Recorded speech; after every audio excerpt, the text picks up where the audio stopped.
Good morning student. आज मैं आप लोगों के लिए कृतिका के चैप्टर 3 साना साना हाथ जोड़ी पाठ को लेकर के आई हूँ। बच्चों, आपने मेरे पिछले वीडियो में इसी चैप्टर का एक्सप्लेनेशन देखा। आज मैं आपको इस चैप्टर के क्वेश्चन आंसर बताने जा रही हूँ। क्वेश्चन आंसर स्टार्ट करने से पहले एक बार मैं शॉर्टकट में इसकी समरी आपको बता दे रही हूँ। एक बार आप जब फिर से सुन लेंगे तो आपके लिए इसके क्वेश्चन आंसर कर पाना बहुत ही आसान हो जाएगा। तो जैसा कि मैंने आपको बताया था अपने वीडियो में कि इस पाठ की लेखिका मधु कांकरिया जी थी और साना साना हाथ जोड़ी पाठ उनका यात्रा वृत्तांत है। यात्रा का मतलब जहाँ वो घूमने गई और उस जगह उन्होंने जो कुछ भी देखा उसमें उन्होंने अपने इस पाठ में बताया। तो साना साना हाथ जोड़ी पाठ में सिक्किम का वर्णन है। सिक्किम की राजधानी गैंगटोक में जब वो घूमने गई, वहाँ सबसे पहले उन्होंने युमथांग में स्टे किया। युमथांग की खूबसूरती को उन्होंने बताया कि रात के वक्त युमथांग कितना खूबसूरत लगता है कि ऐसा लगता है कि आसमान में चारों तरफ तारे बिखरे हुए हैं और कहीं कहीं तारों के जो गुच्छे हैं वो झालर के समान दिखाई देते हैं।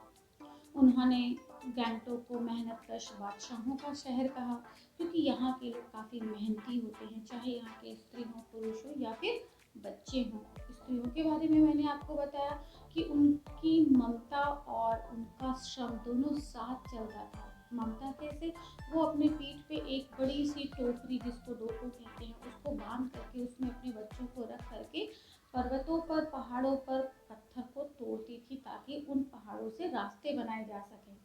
वो काम इतना कठिन और मुश्किलों से भरा होता था कि इसमें जान जाने का भी डर रहता था। अब युमथांग के दिन पे भी उन्होंने बताया कि वहाँ से उन्होंने हिमालय की जो तीसरी सबसे बड़ी चोटी है कंचनजंगा, वो देखा, जो कि काफ़ी खूबसूरत था। पूरे प्राकृतिक दृश्य का उन्होंने वर्णन किया कि चारों तरफ प्रयुता और रोडोडेंड्रो के फूल खिले हुए थे। पहाड़ों के रास्ते बड़े घुमावदार थे, बड़े सकरे थे, जलेबी की तरह घुमावदार थे। जगह जगह खतरा था कि अगर एक कुशल ड्राइवर ना हो तो ज़रा सा भी रास्ते इतने सकरे थे कि अगर एक ज़रा सा भी जीप का पहिया अपने बैलेंस से डिसबैलेंस हुआ और तुरंत कहते हैं ना कि सावधानी हटी, दुर्घटना घटी। लेखिका ने जगह जगह पे कई लोगों की मान्यताएं देखी। उन्होंने देखा कि कहीं श्वेत पताकाएं थी, जहाँ पे बुद्धिस्ट जो थे उनकी मृत्यु पर 108 पताकाएं किसी शहर से दूर स्थान पे लगाई जाती थी और उन सभी पताकाओं पर कुछ मंत्र लिखे होते थे। ये पताकाएं अपने आप नष्ट हो जाती थी। इसी तरीके से रंगीन पताकाएं जो थी वो शुभ अवसरों पे लगाई जाती थी। संख्या उनकी 108 ही होती थी और ये भी पताकाएं अपने आप ही नष्ट होती थी। एक जगह उन्होंने जब वहाँ पे कवि लॉन्ग स्टॉक गई, कवि लॉन्ग स्टॉक में उन्होंने एक कुटिया में प्रेयर व्हील देखा, जिसको घुमाने से लोगों के पाप पुण्य जो हैं वो मतलब जो पाप है वो खत्म हो जाते हैं। तो वहाँ पे लेखिका ने ये सोचा कि चाहे वैज्ञानिक प्रगति कितनी भी हो गई हो, लेकिन जो लोगों की अवधारणाएं हैं, लोगों की जो आस्था है, जो लोगों की मान्यता है, वो पूरे भारत की एक जैसी है। लोग जिस आस्था को अपने धर्म के अकॉर्डिंग लेकर के चलते, सब एक जैसी है। कि जैसा मैंने आपको बताया कि हम लोगों को लगता है कि संगम में स्नान करने से जो हमारे पाप हैं वो धुल जाते हैं और हमको पुण्य मिलता है। या फिर और भी ऐसी कई हमारी मान्यताएं हैं कि हम अपने जीवन काल में अगर हिंदू धर्म में चारों धाम की यात्रा करते हैं तो उनका जीवन जो होता है सार्थक होता है। इसी तरीके से मुस्लिम धर्म में भी है कि मक्का और मदीना यानी हज की यात्रा करने पर भी मतलब उनके जीवन के जो कर्म हैं वो अच्छे हो जाते हैं। इसी तरीके से हर धर्म की अपनी अपनी मान्यता है। इस तरीके से लेखिका युमथांग से कवि लॉन्ग स्टॉक, फिर वो वहाँ से कटाओ गई। कटाओ में उन्होंने वहाँ पे उनको बर्फ़ देखने को मिली, जहाँ पे उन्होंने खूब आनंद किया और लोगों ने बर्फ़ में इंजॉय किया। फिर वहाँ से जब वो लायूं आई तो लायूं में उन्होंने एक फौजी को देखा जिसने बताया कि वो -15 डिग्री पर भी रह करके सीमा पे तैनात होकर के लोगों की सुरक्षा करते हैं, क्योंकि वहाँ से जो चीन का बॉर्डर है वो काफ़ी नज़दीक है, कि जहाँ पे सिवाय पेट्रोल के सब कुछ जम जाता है, वो ऐसी कड़कड़ाती हुई ठंड में खड़े होकर के हम लोगों की सुरक्षा करते हैं। यानी एक प्रकार से जो इन फौजियों के लिए हमारे कर्तव्य होने चाहिए कि जब वो अपने जान माल का डर किए बिना हमारी सुरक्षा करते हैं, तो हमारे भी अपने कुछ धर्म कर्तव्य और फर्ज होने चाहिए उन कैदी फौजियों को लेकर के। फिर वहाँ पे जब लायुम में सॉरी खेदुम में एक जगह उनको एक नेपाली युवक ने बताया कि वहाँ पे उन्होंने गुरु नानक के फुटप्रिंट देखे, जहाँ पे ये था कि गुरु नानक की थाली से जो चावल छिटक के जो गिरे, वहाँ पे लोगों ने चावल की खेती शुरू कर दी। लोगों का ये भी मानना था कि पहाड़ी पर्वतीय क्षेत्र को गंदा करने से ईश्वर नाराज हो जाते हैं और उनको पाप लगता है, इसलिए वो पर्वत को गंदा नहीं करते हैं। इस तरीके से जो लेखिका का जो पूरा यात्रा था गैंगटोक का, युमथांग से लेके कविलोंग स्टॉक, लायुंग और फिर खेदुम, ये बहुत ही रोमांचकारी था। उस पूरे रोमांचकारी यात्रा पे उनकी साथी जो थी वो मड़ी, उन्होंने काफ़ी आनंद किया और पूरे यात्रा का जो वहाँ की जानकारी थी, जो नई नई जानकारियाँ थी, लोगों का रहन सहन, पहनावा, पर्वतीय इलाकों के बारे में, वहाँ का भौगोलिक क्षेत्र, जिसको भली भांति जितेन नार्गे जानता था, क्योंकि मैंने आपको बताया था जितेन नार्गे ड्राइवर कम गाइड ज़्यादा था, उसने लेखिका को हर चीज़ों से भली भांति परिचित कराया। तो इस तरीके से ये यात्रा वृत्तांत था आपका गैंगटोक का। तो आज मैं आपको इसी पार्ट के क्वेश्चन आंसर बताने चाह रही हूँ, आप थोड़ा सा ध्यान देंगे। सारे क्वेश्चंस आप समझ सकते हैं, लेकिन फिर भी मैं आपके सामने इस क्वेश्चन के आंसर को डिस्कस ज़रूर करना चाहूँगी।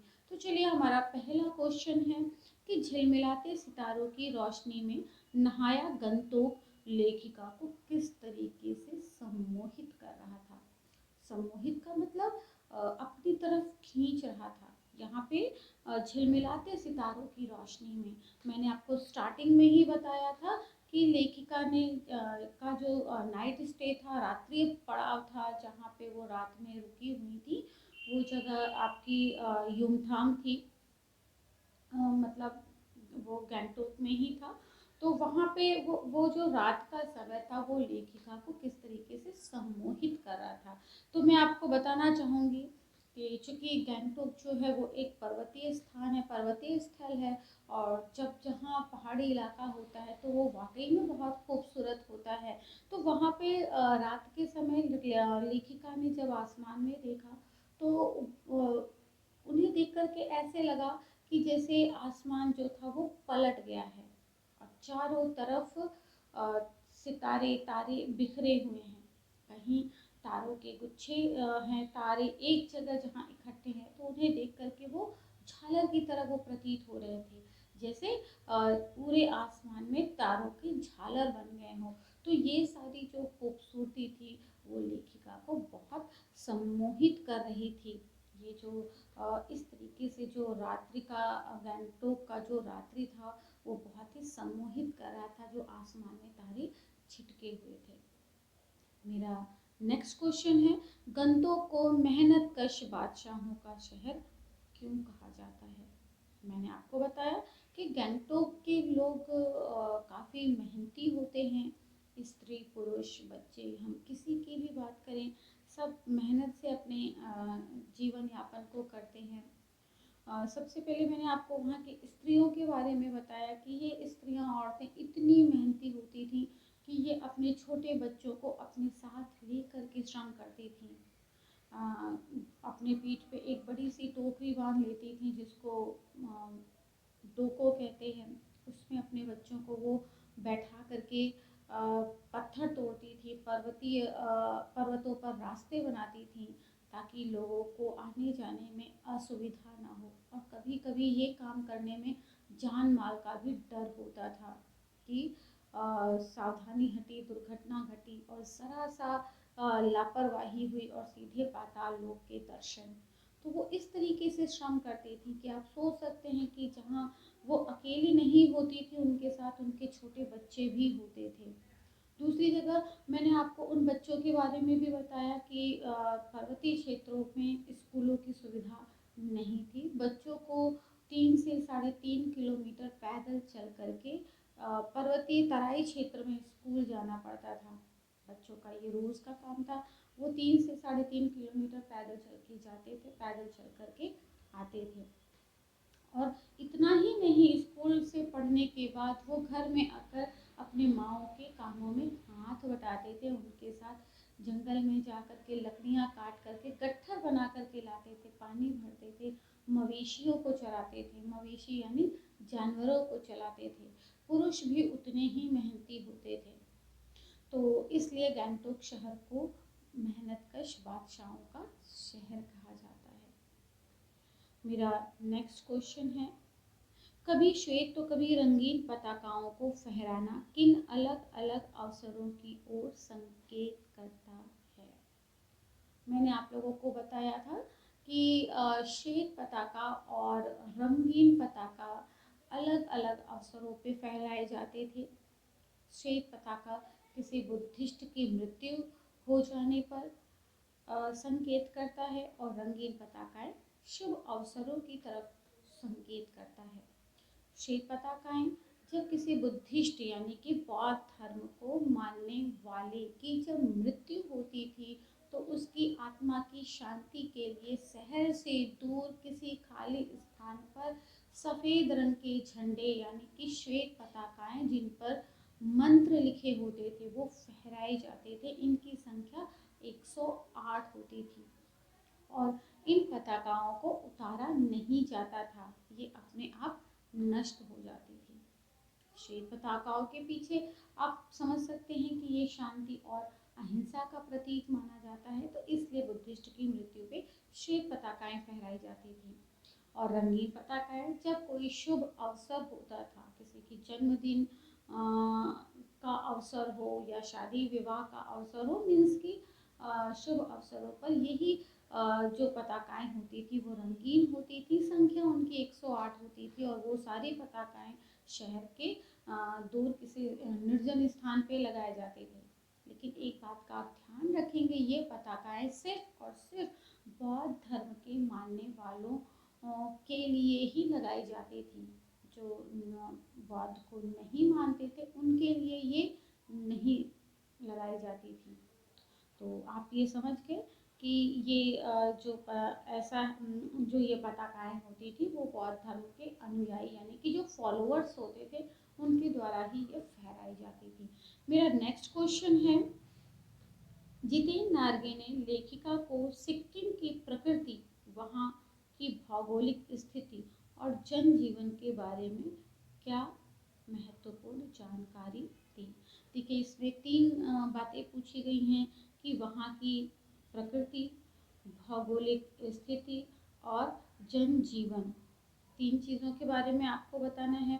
तो सबसे पहले हम देखेंगे कि जितेन नार्गे एक जीप ड्राइवर था, लेकिन ड्राइवर कम वो गाइड ज़्यादा था। तो उसको गैंगटोक के पूरे जगह के बारे में नॉलेज था, वहाँ की प्रकृति, वहाँ की भौगोलिक दशा, वहाँ का जनजीवन, सभी से वो भली भांति परिचित था।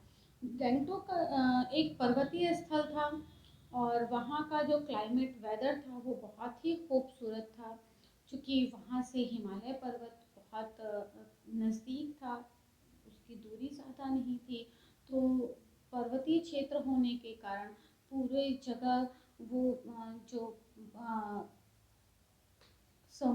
बर्फ का माहौल था, एक हल्की फुल्की ठंड की, ना तो बहुत ज़्यादा गर्मी थी ना बहुत ही ज़्यादा ठंड थी। जगह जगह पर्वतीय क्षेत्र के कारण जो रास्ते थे बहुत ही सकरे घुमावदार जलेबी की तरह थे कि उन रास्तों पे गुजरने पे एक अच्छा भी लगता था, एक डर भी होता था। मीन्स ये एक रोमांचकारी यात्रा होती थी कि लोगों के अंदर डर के साथ एक उत्साह होता था। ऐसा लगता था कि जैसे वो किसी गुफा में प्रवेश कर रहे हैं। मतलब ये भी एक एडवेंचर है, होता है, जहाँ पे हम लोगों को हर चीज़ें देखने को समझने को मिलती हैं।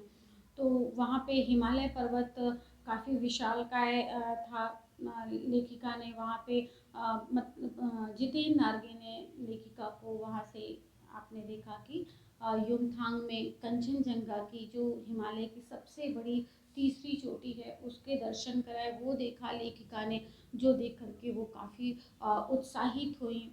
फिर प्रकृति में उन्होंने देखा कि तरह तरह की चीज़ों की क्वालिटी देखी, जिनमें उन्होंने फूलों की जो वैरायटी देखी, रोडोडेंड्रो और प्रेयुता के फूल, जो कि वहाँ के पूरे वादियों को बहुत ही खुशनुमा बना रहे थे।